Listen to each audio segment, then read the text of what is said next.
नमस्कार शेतकरी बंधू आणि भगिनींनो, आपल्या सगळ्यांचं आपल्या ऑर्गॅनिक कट्ट्यावर मनापासून स्वागत करते।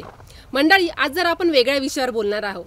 तुम्ही चिया बियाण्याबद्दल सोशल मीडिया किंवा इतर माध्यमांवरती ऐकलं पाहिलं असेल किंवा काही मंडळींना हा विषय नवा असेल, तर आज या चिया बियाण्याबद्दल आपण समजून घेणार आहोत।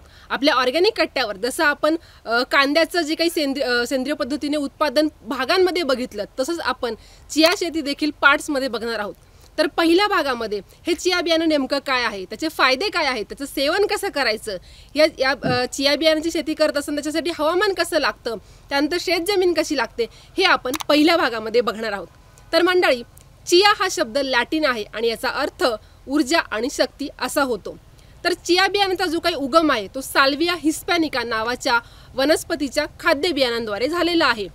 या चिया बियाणा ह्या मूळतः जे काही पश्चिम मेक्सिको आहे, पश्चिम दक्षिण अमेरिका आहे आणि नैऋत्य युनायटेड स्टेट या देशांमध्येच उगवल्या जात होत्या, परंतु अलीकडच्या काही वर्षांमध्ये भारतात देखील त्याची लागवड केली जात आहे। चिया बिया या पांढऱ्या आणि काळ्या रंगाच्या असतात। याच्यात साधारणपणे 80 ते 90% प्रमाण हे काळ्या बियांचं, तर उरलेलं 10 ते 20% प्रमाण हे पांढऱ्या बियांचं असतं। आता तुळशीच्या मंजिरा जशा असतात किंवा मग सब्जाच्या बिया जशा असतात त्याच पद्धतीनं या चिया बिया असतात। तर आता ह्या चिया बियांचा फायदे काय आहेत हे आपण थोडक्यामध्ये पाहू। तर चिया हा एक पौष्टिक दाट घटक आहे। याच्यामध्ये कार्बोहायड्रेटचं प्रमाण हे 42% असतं, फायबरचं प्रमाण 34%, तर फॅटचं प्रमाण हे 31% असतं। यासोबतच याच्यामध्ये जे काही अँटीऑक्सिडंट आहेत, प्रथिनं आहे, ब जीवनसत्व आहे, ओमेगा 3 फॅटी ॲसिड आणि इतर मिनरल देखील असतात। याच्यामध्ये फायबर्स आणि कार्बोहायड्रेटचं प्रमाण चांगलं असल्यामुळे पचनसंस्थेशी संबंधित ज्या काही समस्या आहेत त्या समस्या आपल्याला सहज सोडवता येतात। तर मग आता याचं सेवन कसं करायचं, तर काही नाही, एक छोटा चमचा चिया बियाणं आपल्याला घोटभर पाण्यामध्ये रात्रभर भिजत ठेवायचं आहे। दुसऱ्या दिवशी सकाळी त्याच्यामध्ये थोडं ग्लास भरेल एवढं गरम पाणी किंवा मग तुम्हाला गार पाणी लागत असेल तर ते गार पाणी त्याच्यामध्ये ॲड करायचं आहे आणि ते प्यायचं आहे। याला काहीही चव नसते। चव येण्यासाठी मग आपण त्याच्यामध्ये थोडंसं निंबू आणि मध देखील ॲड करू शकतो। आता त्यानंतर आपल्याला सवय लागल्यानंतर याचं प्रमाण आपण थोडंसं वाढवू शकतो, परंतु हे आपल्याला प्रमाणातच घ्यायचं आहे। जर याचं प्रमाण अधिक वाढवलं तर आपली पचनसंस्था बिघडू शकते, अशक्तपणा येऊ शकतो। चिया बियाण्याचा उपयोग हा प्रामुख्याने फ्रूट ज्यूसमध्ये हा मोठ्या प्रमाणावर केला जातो। वजन संतुलित करण्यासाठी सुद्धा या चिया बियाण्यांचा मोठ्या प्रमाणावर वापर केला जातो। तर मंडळी, आता आपल्याला शिकायची चियाची शेती कशी करायची। तर या चियाच्या शेतीसाठी हवामान कसं असावं, त्यानंतर शेतजमीन कशी असावी हे आपण इथं बघू। चिया बिया या रब्बी पिकाचा एक भाग आहे। तर साधारणपणे ऑक्टोबर नोव्हेंबरमध्ये याची लागवड केली जाते। जी लेट लागवड आहे ती डिसेंबरमध्ये देखील केली जाते। तर चियाची पेरणी करण्यासाठी आपल्याला शेतजमीन तयार करायची आहे। जमिनीची मशागत करणं हे फार महत्त्वाचे आहे। आता जर त्या वर्षीच्या खरीप हंगामाच्या सुरुवातीला म्हणजे उन्हाळ्यामध्ये जर आपण नांगरणी केली नसेल तरच आपल्याला रब्बीसाठी नांगरणी करायची आहे, नाहीतर आधीचं जे काही खरीप हंगामातलं पीक काढून नंतर आपल्याला शेत जे मोगडणी करतो आपण, वखरणी करतो, ती करून आपल्याला जे शेतजमीन सपाट करायची आहे। शेतजमीन तयार करत असताना माती ही भुसभुशीत करायची आहे, त्याच्यामध्ये ढेकळे राहणार नाही याची पुरेपूर काळजी घ्यायची आहे।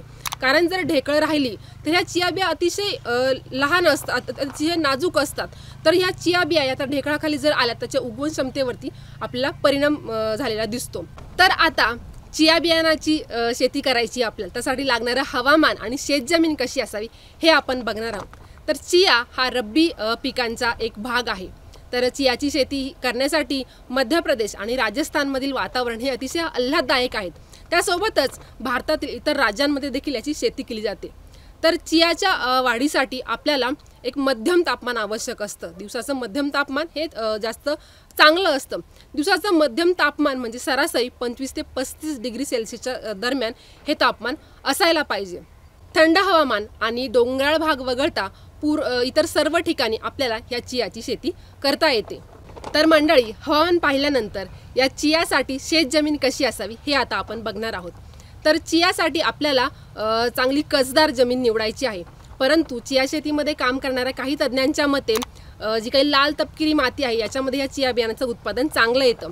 परंतु आमच्या बीड भागामधील काही शेतकऱ्यांनी चांगल्या काळ्या कसदार जमिनीमध्ये या चियाचं चांगलं उत्पादन घेतलेलं आहे।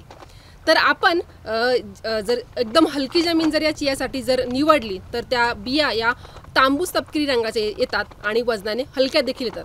त्यामुळे आपल्याला उत्तम प्रतीचं जर बियाणं जे चियाचं घ्यायचं असेल तर आपल्याला पाण्याचा चांगला निचरा होणारी आणि काळी कसदार जमीन याच्यासाठी निवडायची आहे।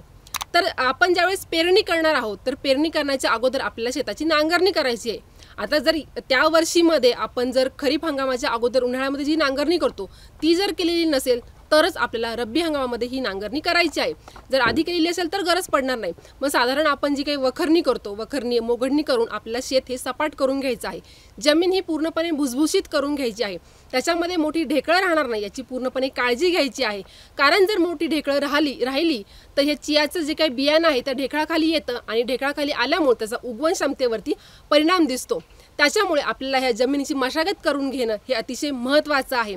तर मंडळी, अशा पद्धतीनं आपण या चिया बियाणाचे हे चिया बियाणं नेमकं काय आहे, त्याचे फायदे काय आहेत, त्याचं सेवन कसं करायचं, त्यानंतर त्यासाठी आवश्यक असणारं हवामान आणि शेत जमीन कशी असावी हे आपण पाहिलं। तर हा व्हिडिओ आवडल्यास लाईक, शेअर आणि सबस्क्राईब करायला विसरू नका। तर चला भेटूया पुढच्या व्हिडिओमध्ये आणि पाहूया या चिया बियाणाची नेमकी पेरणी कशी करायची ते।